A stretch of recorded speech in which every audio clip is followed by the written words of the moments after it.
ఇచ్చిన ఒక మహా అద్భుతమైన కార్యక్రమాన్ని దేశంలో ఎక్కడా లేని విధంగా ఒకటేసారి 13,326 గ్రామ పంచాయతీల్లో గ్రామ సభ ఏర్పాటు చేయటం మన ఉప ముఖ్యమంత్రి గారు కలని ఒకేసారి ఆయన ఈరోజు గ్రామాల అభివృద్ధి గురించి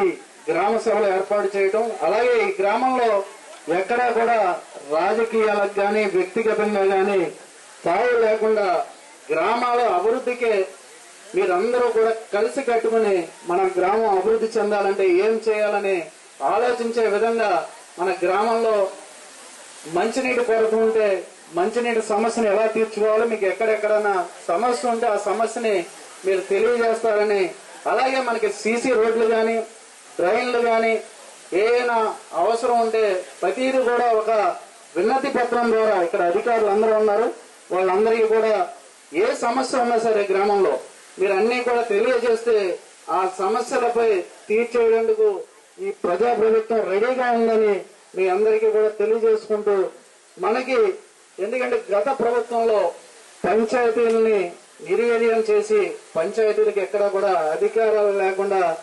చూసి వాళ్ళ వచ్చే డబ్బులను కూడా పక్కదారి మళ్ళీ చేసింది. కాకపోతే ఈ ప్రభుత్వంలో మన పంచాయతీల ద్వారా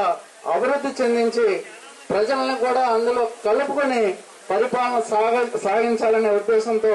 ఈ గ్రామ సభల ద్వారా గ్రామంలో ఏదైతే అవసరం ఉంటుందో ప్రతిదాన్ని తీర్చే విధంగా మన రాష్ట్ర ప్రభుత్వం నుంచి కూడా మన కాంపోనెంట్ రూపంలో మనకి ఇక్కడ ఈ నియోజకవర్గానికి వచ్చి 20 కోట్ల దాకా పనులు చేసుకోవచ్చని మన కలెక్టర్ గారు ఒక సమావేశంలో మనకు చెప్పడం జరిగింది. వాటితో పాటు మనకి ఎక్కడైనా సీసీ రోడ్స్ కావాల్సిన, డ్రైనేజీలు కావాల్సిన, అలాగే జల జీవన మిషన్ ద్వారా మంచినీటిని కూడా మనం తీర్చుకోగలం, శుభ్రమైన నీరు వచ్చేటట్టు కూడా మనం అవకాశం కల్పించుకుని చేసుకోగలం.